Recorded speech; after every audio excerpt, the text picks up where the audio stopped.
Or what? They're leaning into woke.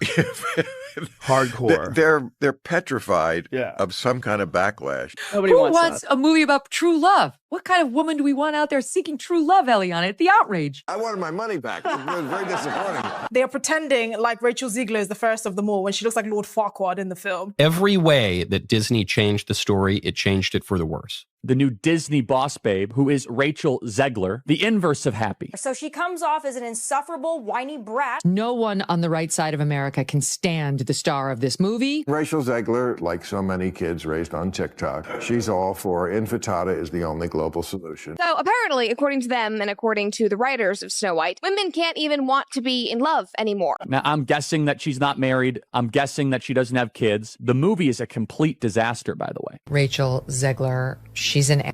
Rachel Zegler is extraordinarily woke, but she's woke in a way that's quite deranged. And, you know the saying, go woke, get broke, and Disney's going to lose money on this movie. And I believe it only made less than $1 million in China. They spent $170 million to make the thing, and it had the lowest opening, under $50 million, of any of these live-action Disney remakes that they've ever... Rachel Zegler didn't just take on the role of Snow White.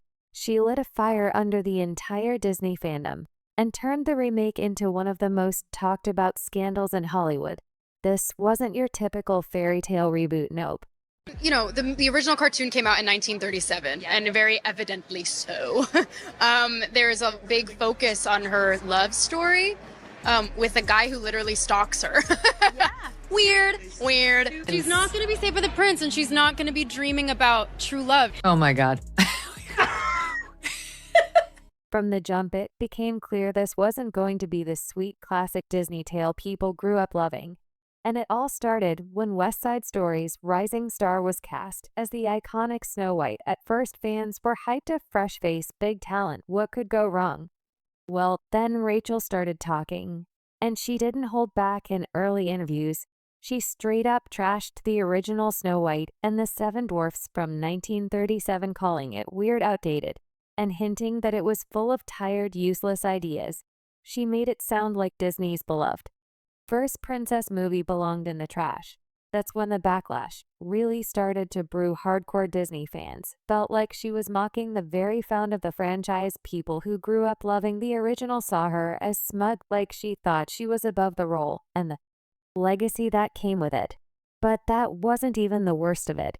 Zegler also posted, F Trump kinds of posts on social media. She also said that she hoped that Trump supporters, quote, never know peace. But you are not entitled to call for Trump supporters to be harmed. Like, you are actually not entitled to do that.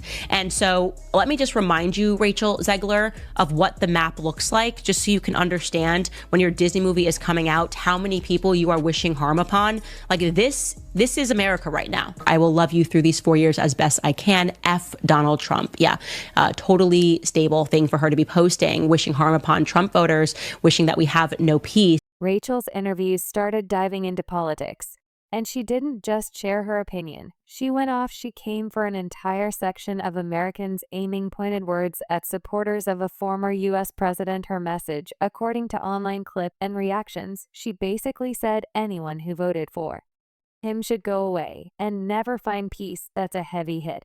And it exploded all over social media suddenly. This wasn't just about a fairy tale anymore. The casting choice, the interviews, the attitude, it all clashed into a giant PR mess. What was supposed to be a magical Disney reboot spiraled into a full-blown cultural lightning rod, and people weren't just annoyed.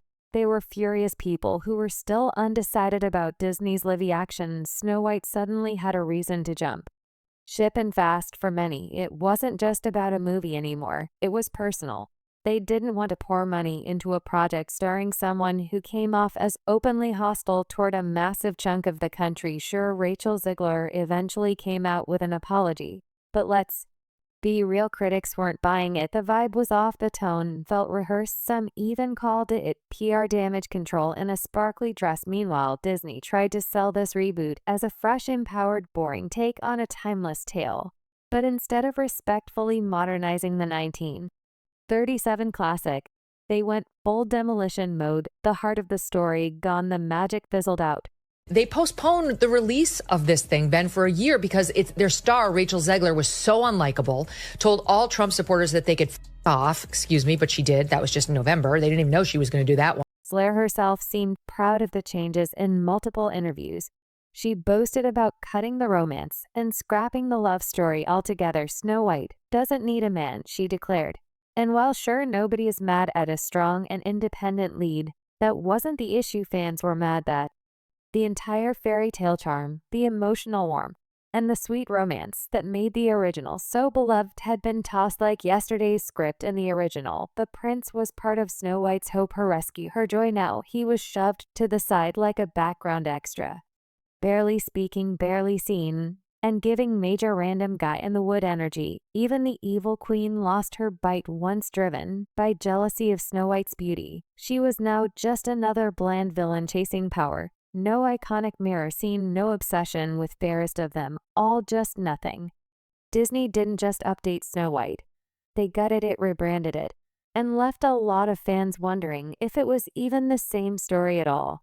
And she came out and she said, I apologize. Like I went too far, but it wasn't sincere. Sweet nostalgic songs that once made Snow White feel like a dream gone completely erased in their place. Disney dropped a set of brand new tracks that critics quickly tore apart, calling them hollow, preachy, and totally out of touch with the fairy tale spirit. Gone was the magic, and in came the musical equivalent of a lecture.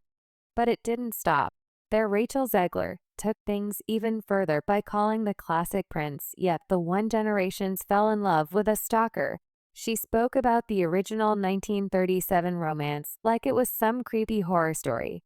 Instead of the arming, innocent tale millions grew up watching, fans who once teared up at Sunday, My Prince Will Come, were left stunned watching the story. They cherished get ripped to shreds and labeled outdated trash. And just when people thought it couldn't get messier. The movie has a major identity crisis. This is just so typical of the left. The progressives always finding a way to find their way back to doing something not progressive. The movie is doing catastrophically. They spent $300 million, and it currently has a 2.2 out of 10 rating on IMDb. I sat through the whole thing. This was really bad. It was extremely leftist on every political dimension: racial politics, sexual politics, class politics, regime politics. Its narrative was cowardly. It was just awful. It's got extra musical numbers that are incredibly unnecessary that really add to that runtime. And let me go ahead and let you know that they're absolutely f***ing atrocious. Disney deleted Someday My Prince Will Come and made a modernized feminist alternative. They say all you have to do to make your wish come true is let it echo, echo, echo, echo. It's awful, generic. Never mind that the lyrics make no sense at all. All you have to do to make your dream come true is let it echo. Is it like on a metaphorical level? Then Zegler's old social media posts resurfaced. Let's just say they weren't exactly full of Disney sparkle in these resurfaced tweets and videos. She mocked Trump voters, calling them all kinds of nasty names, and even wishing them a life without peace. Those comments didn't sit right even with people who didn't like Trump. The tone was just too much, too personal, too hostile. And when you're starring as a Disney princess, insulting millions of families, many with diverse political views, isn't exactly a smart box office move. As backlash snowballed, Disney went into full-on panic mode. The marketing machine kicked in hard, scrambling to protect the brand. PR reps worked overtime, trying to clean up the mess, pushing out softer press angles, and polishing Zegler's image. But guess what? She wasn't having it. Instead of dialing it down, Zegler doubled down on talk shows and interviews everywhere. She made it clear she wasn't apologizing for her views. I stand by my convictions, she insisted time and time again. And while standing firm is one thing, doubling down in the middle of a PR wildfire, that's a whole different game. It turned a fairy tale comeback into a reputation meltdown, and the internet wasn't letting it go. But social media wasn't done with Rachel Zegler, not even close. Screenshots, quotes, and old interviews kept getting reposted everywhere, and the backlash just kept building. One viral tweet summed up the mood perfectly. She hates half of us and then expects us to buy her movie tickets. That kind of post didn't just get likes, it sparked full-on boycott campaigns across TikTok, X, formerly Twitter, YouTube, and beyond. People weren't just annoyed anymore, they were done. And when the film finally hit theaters, the numbers flopped hard. That opening weekend wasn't just bad, it was embarrassing for a Disney princess movie. And the drama didn't stop its lair. Accusing Disney of inserting unnecessary feminism into classic fairy tales.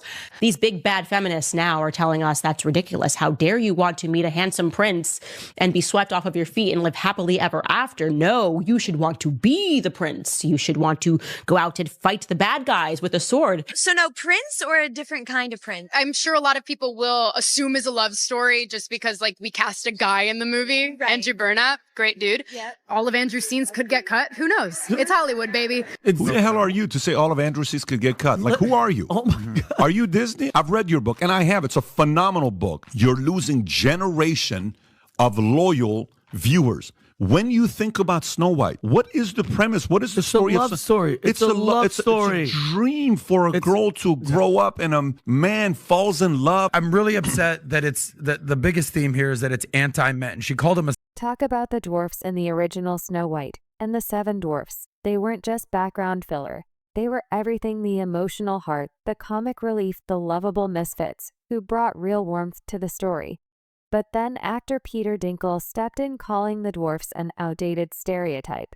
And just like that, Disney panicked. Instead of evolving the character with more depth and respect, the studio went nuclear. They erased the dwarfs altogether. Early set leaks showed bizarre, glitchy CGI creatures that didn't even look human. Rumors started flying that these creatures were being replaced with a diverse gang of magical bandits or something equally random. People were confused, the charm gone, the connection to the original totally lost. It got so chaotic that Disney reportedly went back for reshoots, desperate to calm the storm and patch things up. But it was already too late. Critics were fuming, fans felt betrayed, and disability advocates were furious. They weren't asking for the original dwarfs to be left untouched. They just wanted those roles to be given to little person actors, a community with barely any visibility in major Hollywood films. 7 lead roles gone, just like that. Instead of progress, people saw Oscar. Instead of magic, they saw a corporate mess. And by the time the credits rolled, everyone was asking the same thing. What happened to the fairy tale people? Weren't just mad, they were calling out the hype. RSI loud and clear. Disney claimed they wanted to be progressive. Because you just can't close your mouth. You just can't be sane, even when you do open your mouth. I think this girl does not deserve a feature-length film, but rather she deserves to be in a pageant. But ended up doing the exact opposite. Instead of giving visibility and major roles to a community that rarely gets the spotlight, they wiped them off the map. The chance to introduce a modern, more thoughtful version of the iconic dwarves completely wasted. Instead, we got awkward CGI. Fillers that felt empty, soulless, and straight up forgettable. No one connected with them because there was nothing to connect to. And then came the brutal reality check. The box office. Disney had high hopes for this one. They were banking on a massive opening weekend, $150 million minimum for a remake of one of their most iconic classics. That seemed like an easy win. But when the numbers dropped, it was ugly. Instead of fireworks, Snow White crawled to around $43 million. That's not just disappointing, that's a straight-up disaster for a movie rumored to cost over $200 million. Theaters were empty, tickets were left unsold. The public wasn't just uninterested, they were avoiding it. Parents said they couldn't relate to the new tone. The movie felt cold, political, and preachy instead of magical, fun, and family-friendly. Teens said it was cringe, and longtime Disney fans, they were offended, feeling like the remake spit on the legacy they loved. By the second week, theaters were already pulling the film. It was dropping fast, and box office experts were calling it one of Disney's biggest flops in recent memory. Then they got even crazier and they decided that the dwarves in Snow White weren't woke enough, okay? These are roles made for actors of my stature. I can't go out for the Harrison Ford or the George Clooney roles because that's not for me. Right. And now it's taken away. I don't feel that's right. And the reviews, absolutely brutal. Online critics didn't hold back. One top-rated comment read, "No magic, no heart. Just a joyless attempt to fix something that wasn't broken." Another went even harder. "I can't believe they burned this much cash on a movie that insults its own legacy." Even The merch tank, tie-in toys, dolls, books, everything meant to ride the hype wave just sat untouched on store shelves. Retailers were stuck with product nobody wanted, and the shelves collected dust while fans moved on. At this point, one thing was clear: Disney's Snow White wasn't just a flop, it was a full-blown fairy tale fiasco. Behind closed doors, the chaos was real. Insider leaks hinted at a full-blown meltdown inside Disney HQ, with execs scrambling to figure out how this supposedly safe bet went so wrong. This was supposed to be a faithful brand extension, a guaranteed hit. Instead, it turned into one of the studio's most painful disasters in years. The finger-pointing started immediately. Some insiders blamed Rachel Zegler's endless string of social media controversies, saying her tone on online turned off too many people before the film even dropped. Others were quick to drag the script, calling it a hollow mess that didn't know what it wanted to be. And then came the real whispers, talk of mass layoffs circling the studio after a string of back-to-back box office bombs. It looked like heads were about to roll, and Snow White was just the final straw. Meanwhile, all eyes turned to Rachel Zegler, her future with Disney hanging by a thread in Hollywood circles. People were already throwing out the dreaded phrase box office poison. That's right, despite her vocal talent and acting potential, the controversy around her name was getting too loud to ignore. Studios were quietly backing away, worried her polarizing presence might be more risk than reward. Did the dwarves make it or no? Well, the CGI dwarfs did. Of course, that goes back to the original controversy where Peter Dinklage, a very talented little person actor, said, why are we doing that? We've hired a Latina actress to be Snow White. That's progressive. But you're going to hire little people to play the dwarfs? That just seems like a step backwards. And then, of course, Disney instantly buckled and said, okay, we're going to add magical. And it wasn't just politics or tweets, it was the vibe, the attitude. Fans didn't feel embraced by this new Snow White. They felt lectured. Critics and viewers alike said the remake came across with a cold, almost spiteful edge, instead of reimagining the fairy tale with love and care. It felt like the original story was mocked and tossed aside. Plenty of people argued that a modern twist could have worked. Look at Frozen, it managed to celebrate strong female leads without trashing romance or warmth. It gave us independence and heart, but Zegler's version, critics said she lacked softness, playfulness, or even basic likability on screen. She didn't feel like a princess, she felt like a walking lecture, and her interviews didn't help. She practically boasted about cutting the love story, as if old school romance was something to laugh at. That rubbed longtime fans the wrong way fast. They weren't asking for a helpless damsel, they just wanted a hero who still believed in connection and kindness and love. Instead, they got a film that felt hollow, bitter, and completely disconnected from the magic of the original. If Disney had found the sweet spot, kept the dwarfs, preserved the charm, and simply added a thoughtful update, maybe Snow White 2025 wouldn't have turned into a full-blown cinematic train wreck. And then they couldn't put dwarfs finding a way to find their way back to doing something not progressive. You'd think the most progressive thing would be get people jobs, and dwarfs want to work. That many scripts that come down the pike.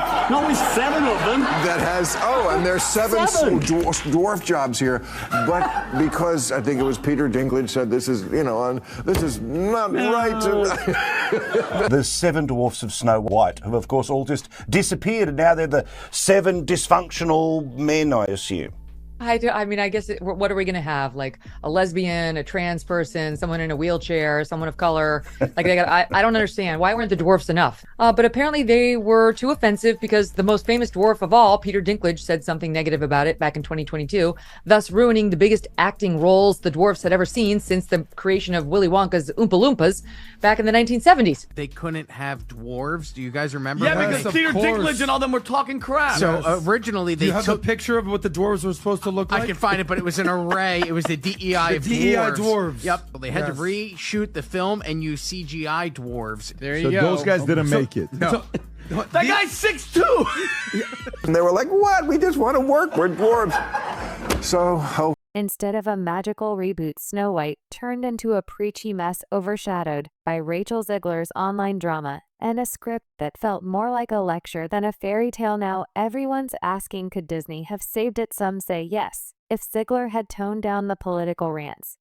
And if Disney had stepped in earlier with smart PR, maybe loyal fans would have given it a shot. Disney has pulled off bigger turnarounds before, but others argue the damage was baked in. The script was so far from the original's charm that no actress could have fixed it. The story didn't feel reimagined, it felt resentful. Critics and fans alike said it came off as cold, preachy, and completely disconnected from what made the classic beloved. At the core of the backlash is this: people want updates, not insults. They don't want their childhood favorites mocked, or the lead actress telling them to get lost for having different views.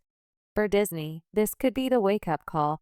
They needed. The nostalgia formula isn't working when it's wrapped in aggressive messaging. Future remakes will need balance, authentic storytelling, relatable characters, and actors who respect the audience. As for Zegler, the lesson is clear: being outspoken comes with consequences. Now Disney's stock is down, layoffs are rumored, and several upcoming projects may be on the chopping block. The fairy tale flopped, and the fallout's just beginning. Industry insiders are starting to admit what fans have been screaming for years: the live-action remake era might finally be losing its grip. Just slapping a classic title on a film doesn't guarantee packed theaters anymore. If you don't capture the soul of the original, no amount of CGI, big-name casting, or billion-dollar marketing can save it from becoming a ghost town at the box office. And that's exactly what happened with Snow White 2025. What was supposed to be a reimagined fairy tale turned into a battleground, one where the heart of a beloved story got buried under politics, polarizing interviews, and tone-deaf rewrites instead of timeless magic.